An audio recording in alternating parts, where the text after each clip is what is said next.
ವಿಶೇಷತೆ ಏನು? ಪ್ರತಿ ವರ್ಷದಂತೆ ಈ ವರ್ಷವೂ ಸಹ ಶ್ರೀ ಸುಬ್ರಹ್ಮಣ್ಯ ಸ್ವಾಮಿ ದೇವಸ್ಥಾನ, ಲೋಕಿಕೆರೆ ರಸ್ತೆ, ಟಿವಿ ಸ್ಟೇಷನ್ ಹತ್ತಿರ, ದಾವಣಗೆರೆ. ಇವತ್ತಿನ ದಿವಸ ಆಷಾಢ ಕೃತಿಕೆ ಅಂದರೆ ಆಡಿ ಕೃತಿಕೆ ಜಾತ್ರಾ ಮಹೋತ್ಸವ ಪ್ರತಿ ವರ್ಷದಂತೆ ಈ ವರ್ಷವೂ ಸಹ ಬಹಳ ವಿಜೃಂಭಣೆಯಿಂದ ನಡೀತಾ ಇದೆ. ಇವತ್ತಿನ ದಿವಸ ಕೃತಿಕಾ ನಕ್ಷತ್ರ, ಈ ಆಷಾಢ ಮತ್ತೆ ಆಡಿ ಮಾಸ ಅಂತ ಹೇಳ್ತಕ್ಕಂತಹ ಭರಣಿ ಕೃತಿಕಾ ನಕ್ಷತ್ರದ ಪ್ರಯುಕ್ತ ಪ್ರತಿ ವರ್ಷ ಇಲ್ಲಿ ಜಾತ್ರೆ ನಡೆಯುತ್ತದೆ. ಭಕ್ತಾದಿಗಳು, ಹರಕೆ ಹೊತ್ತ ಭಕ್ತಾದಿಗಳು ತನ್ನ ಹರಕೆಗಳನ್ನ ಕಾವಡಿ ಮುಖಾಂತರ ಹಾಗೂ ಹಾಲಿನ ಕೊಡದ ಮುಖಾಂತರ ತಗೊಂಡು ಬಂದು ಭಕ್ತಾದಿಗಳು ಶ್ರೀ ಸುಬ್ರಹ್ಮಣ್ಯ ಸ್ವಾಮಿಗೆ ಕಾವಡಿಯನ್ನು ಸಮರ್ಪಿಸಿ ತನ್ನ ಹರಕೆಗಳನ್ನೆಲ್ಲ ತೀರಿಸ್ಕೊಳ್ತಾರೆ. ಅದೇ ರೀತಿ ನಮ್ಮ ದೇವಸ್ಥಾನದಲ್ಲಿ ಪ್ರತಿ ವರ್ಷದಂತೆ ಈ ವರ್ಷವೂ ಸಹ ಬಹಳ ವಿಜೃಂಭಣೆಯಿಂದ ಎಲ್ಲ ದೇವತೆಗಳಿಗೆ ಬಹಳ ವಿಜೃಂಭಣೆಯಾದಂಥ ಅಲಂಕಾರಗಳು.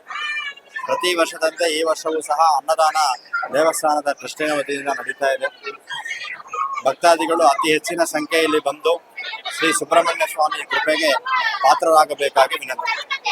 ಕಾವಡಿ ಅದೆಲ್ಲ ತಗೊಂಡ್ಬರ್ತಾರೆ, ಜವಳ ಎಲ್ಲ ಕೊಡ್ತಾರೆ. ಈ ಸುಬ್ರಹ್ಮಣ್ಯ ದೇವಸ್ಥಾನದಲ್ಲಿ ಮದುವೆ ಆಗಿಲ್ಲದೆ ಇರೋರು, ಮಕ್ಕಳು ಆಗಿಲ್ಲದೆ ಇರೋರು ತಮ್ಮ ತಮ್ಮ ಕಷ್ಟ ಕಾರ್ಪಣ್ಯಗಳನ್ನ ಹರಕೆಯನ್ನ ಮಾಡಿಕೊಂಡು ಕಾವಡಿ ಅಂತ ಹೇಳ್ತಕ್ಕಂಥದ್ದು ಒಂದು ಕೊಂಬು, ಎರಡು ಪುಟ್ಟಿಯಲ್ಲಿ ಅವರು ಹರಕೆ ಮಾಡಿಕೊಂಡಂತೆ ಒಂದು ಪುಟ್ಟಿಯಲ್ಲಿ ದೇವರಿಗೆ ಹೂವಿನ ಹಾರ, ಇನ್ನೊಂದು ಪುಟ್ಟಿಯಲ್ಲಿ ಹಣ್ಣು, ಕಾಯಿ, ವಿಭೂತಿ, ಗಂಧ, ಭಸ್ಮ ಇಂತಹ ಸುಗಂಧ ದ್ರವ್ಯಗಳನ್ನೆಲ್ಲ ಸ್ವಾಮಿಗೆ ಬೇಕಾದಂಥ ಪೂಜೆಗೆ ಇರ್ತಕ್ಕಂಥ ವಸ್ತುಗಳನ್ನೆಲ್ಲ ಆ ಕಂಬಿಗೆ ಸುಬ್ರಹ್ಮಣ್ಯನಾಗಿ ಪ್ರಾರ್ಥನೆಯನ್ನ ಮಾಡಿಕೊಂಡು ಅದಕ್ಕೆ ಅಭಿಷೇಕಾದಿಗಳನ್ನ ಮನೆಯಲ್ಲಿ ಮಾಡಿ ವ್ರತವನ್ನ ಇದ್ದು ಆ ಪುಟ್ಟಿಯಲ್ಲಿ ಆ ಪೂಜಾ ಸಾಮಗ್ರಿಯನ್ನ ಇಟ್ಕೊಂಡು ಮನೆಯಿಂದ ಬರಿಗಾಲಲ್ಲಿ ವ್ರತವಾಗಿ ಇದ್ದು ನಡ್ಕೊಂಡು ಬಂದು ಸ್ವಾಮಿಗೆ ಹರಕೆಯನ್ನ ಸಲ್ಲಿಸ್ತಕ್ಕಂಥದ್ದು.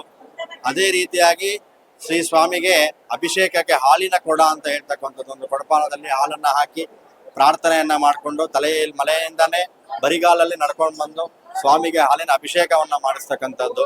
ಅವರವರ ಭಕ್ತಿಯ ಅನುಸಾರವಾಗಿ ಶೂಲವನ್ನ ಬಾಯಿಗೆ ಹಾಕೊಳ್ತಕ್ಕಂಥದ್ದು, ಬೆನ್ನಿಗೆ ಹಾಕೊಳ್ತಕ್ಕಂಥದ್ದು, ಈ ತರ ಎಲ್ಲ ಸುಬ್ರಹ್ಮಣ್ಯ ಸ್ವಾಮಿ ಅವರವರ ಮನಸ್ಸಲ್ಲಿ ಅವರು ಮಾಡಿರ್ತಕ್ಕಂತಹ ಪ್ರಾರ್ಥನೆಗಳಿಂದ ಅವ್ರ ಹರಕೆ ತೀರಿಸಿರುವಂತಹ ಇದು ಬಹಳ ವಿಶೇಷವಾದ ದಿನದಲ್ಲಿ ಇವತ್ತು ಬಂದು ಎಲ್ಲರೂ ತೀರಿಸ್ತಾರೆ. ಇವತ್ತು ಇಲ್ಲಿ ಈ ಕ್ಷೇತ್ರದಲ್ಲಿ ಸರ್ಪದೋಷ ಇರ್ತಕ್ಕಂಥವ್ರು, ಕುಜದೋಷ ಇರ್ತಕ್ಕಂಥವ್ರು, ಯಾರಿಗೆ ಮದುವೆ ಆಗಿರೋಲ್ಲ ಅಂತವ್ರು ಇಲ್ಲಿ ಬಂದು ಪ್ರತಿ ಮಂಗಳವಾರ ಸುಬ್ರಹ್ಮಣ್ಯ ಸ್ವಾಮಿಗೆ 12 ಮಂಗಳವಾರ ಬಂದು ತುಪ್ಪದ ದೀಪ ಹಚ್ಚಿ ಇಲ್ಲಿ ಪ್ರಾರ್ಥನೆ ಮಾಡೋದ್ರಿಂದ ಪ್ರತಿಯೊಬ್ಬರಿಗೂ ಇಲ್ಲಿ ಮದುವೆ ಭಾಗ್ಯ ಉಂಟಾಗ್ತಾ ಇದೆ, ಎಲ್ಲರಿಗೂ ಮದುವೆ ಆಗ್ತಾ ಇದೆ. ದಿನೇ ದಿನೇ ಅತಿ ಹೆಚ್ಚು ಜನ ಬರ್ತಾನೆ ಇದ್ದಾರೆ. ಅದೇ ರೀತಿಯಾಗಿ ಯಾರಿಗೆ ಸಂತಾನ ಆಗಿಲ್ಲ ಅವರು ಷಷ್ಠಿ ದಿವಸ ವ್ರತವನ್ನ ಇದ್ದು ಉಪವಾಸವಾಗಿ ಇದ್ದು ಸುಬ್ರಹ್ಮಣ್ಯ ಸ್ವಾಮಿಗೆ ಅಭಿಷೇಕ ಅರ್ಚನೆಗಳನ್ನ ಮಾಡ್ಕೊಂಡು ಹೋಗಿ ಪ್ರಾರ್ಥನೆ ಮಾಡ್ಕೊಳ್ಳೋದ್ರಿಂದ 12 ಷಷ್ಠಿ ವ್ರತ ಮಾಡೋದ್ರಿಂದ ಸಂತಾನ ಭಾಗ್ಯ ಉಂಟಾಗತ್ತೆ ಅಂತ ಹೇಳ್ತಕ್ಕಂಥದ್ದು. ಅದೇ ರೀತಿಯಾಗಿ ಸರ್ಪದೋಷಕ್ಕೆ ಇಲ್ಲಿ ಸರ್ಪ ಸಂಸ್ಕಾರ, ಆಶ್ಲೇಷ ಬಲಿ, ನಾಗಪ್ರತಿಷ್ಠೆ ಎಲ್ಲಾ ರೀತಿಯಾದಂಥ ಪೂಜೆ, ಹೋಮ, ಹವನಾದಿಗಳು ಪ್ರತಿನಿತ್ಯ ದೇವಸ್ಥಾನದಲ್ಲಿ ನಡೀತಾನೆ ಇರುತ್ತೆ. ಅದೇ ರೀತಿಯಾಗಿ ದೇವಸ್ಥಾನದ ಟ್ರಸ್ಟ್ ವತಿಯಿಂದ ಭಕ್ತಾದಿಗಳ ಸಹಕಾರದಿಂದ ಪ್ರತಿ ಮಂಗಳವಾರ ಇಲ್ಲಿ ಅನ್ನದಾನ ನಡೀತಾ ಇದೆ. ಹಾಗೆ ಇನ್ನು ಅತಿ ಹೆಚ್ಚಾಗಿ ಅನ್ನದಾನವನ್ನ ನಡೆಸಬೇಕು, ಇನ್ನೂ ಅಭಿವೃದ್ಧಿ ಆಗ್ಬೇಕು ಅಂದ್ರೆ ಹಾಗಾಗಿ ಅಭಿವೃದ್ಧಿಯಾಗಿ ಆಗ್ಬೇಕು. ಸುಬ್ರಹ್ಮಣ್ಯ ಸ್ವಾಮಿ ದೇವಸ್ಥಾನ ಬಹಳ ಎಲ್ಲ ಊರುಗಳಿಂದ ಬರ್ತಾರೆ. ಹತ್ರ ದಾವಣಗೆರೆ ಜಿಲ್ಲೆಯಲ್ಲಿ ಇದೊಂದೇ ಸುಬ್ರಹ್ಮಣ್ಯ ಸ್ವಾಮಿ ದೇವಸ್ಥಾನ ಇರೋದು. ಇಲ್ಲಿ ಬಹಳ ವಿಶೇಷ ಏನು ಅಂತ ಹೇಳಿದ್ರೆ 1982ರಿಂದನೂ ಸ್ವಾಮಿ ಇಲ್ಲಿ ನೆಲೆಗೊಂಡಿದ್ದಾರೆ. ಹಾಗಾಗಿ ಬಹಳ ವಿಶೇಷವಾದಂತಹ ಕ್ಷೇತ್ರ. ಈ ಕ್ಷೇತ್ರದಲ್ಲಿ ವಳ್ಳಿ ದೇವಸೇನಾ ಸಮೇತ ದಂಪತಿಯಾಗಿ ಇರ್ತಕ್ಕಂಥದ್ದು ಬಹಳ ವಿಶೇಷ. ದಂಪತಿಯಾಗಿ ಶ್ರೀ ವಳ್ಳಿ ದೇವಸೇನಾ, ಮಧ್ಯದಲ್ಲಿ ಸುಬ್ರಹ್ಮಣ್ಯ ಸ್ವಾಮಿ. ಅದೇ ರೀತಿಯಾಗಿ ಪರಿವಾರ ದೇವತೆಗಳಾಗಿ ಮಹಾಗಣಪತಿ, ದಕ್ಷಿಣಾಮೂರ್ತಿ, ಹಾಗೆ ಲಿಂಗೇಶ್ವರ ಸ್ವಾಮಿ, ಅಖಿಲಾಂಡೇಶ್ವರಿ, ಉತ್ಸವ ಸುಬ್ರಹ್ಮಣ್ಯ ಸ್ವಾಮಿ, ಹಾಗೆ ಅರಳಿ ಮರ, ಬೇವಿನ ಮರದ ಕೆಳಗಡೆ ನಾಗಪ್ಪನ ಪ್ರತಿಷ್ಠೆಯನ್ನ ಬಹಳ ವಿಜೃಂಭಣೆಯಿಂದ ಮಾಡಿದ್ದೇವೆ. ಪ್ರತಿದಿನ ಭಕ್ತಾದಿಗಳು ಇಲ್ಲಿ ಬಂದು ದೇವರ ದರ್ಶನ ಮಾಡೋದ್ರಿಂದ, ಇಲ್ಲಿ ಬಂದು ಹರಕೆಯನ್ನ ಮಾಡ್ಕೊಳ್ಳೋದ್ರಿಂದ ಎಲ್ಲಾ ರೀತಿಯಾದಂತಹ ದೋಷಗಳು ಪರಿಹಾರ ಆಗತ್ತೆ.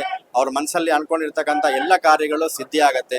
ನಮ್ಮ ದೇವಸ್ಥಾನದಲ್ಲಿ ಪ್ರತಿ ವರ್ಷ ಈ ಆಷಾಢ ಕೃತಿಗೆ ಮತ್ತೆ ಕಾರ್ತಿಕ ದೀಪೋತ್ಸವ, ಹಾಗೆ ಚಂಪಾ ಷಷ್ಠಿ, ಸೂರಸಂಹಾರ ಷಷ್ಠಿ, ವೈಗಾಸಿ ವಿಶಾಖ, ತೈಪೂಸಂ ಅಂತ ಹೇಳ್ತಕ್ಕಂಥ ಎಲ್ಲಾ ವಿಧವಾದಂತಹ ಸುಬ್ರಹ್ಮಣ್ಯನಿಗೆ ಎಲ್ಲಾ ವಿಧವಾದಂತಹ ಕಾರ್ಯಕ್ರಮಗಳು ಇಲ್ಲಿ ನಡೆಯುತ್ತೆ. ಭಕ್ತಾದಿಗಳು ಅತಿ ಹೆಚ್ಚಿನ ಸಂಖ್ಯೆಯಲ್ಲಿ ಭಾಗವಹಿಸಿ ಶ್ರೀ ಸುಬ್ರಹ್ಮಣ್ಯ ಸ್ವಾಮಿಯ ಅನುಗ್ರಹಕ್ಕೆ ಪಾತ್ರರಾಗಬೇಕಾಗಿ ವಿನಂತಿ. ಪೂಜೆ ಮಾಡ್ತಾರೆ ನಾಲ್ಕು.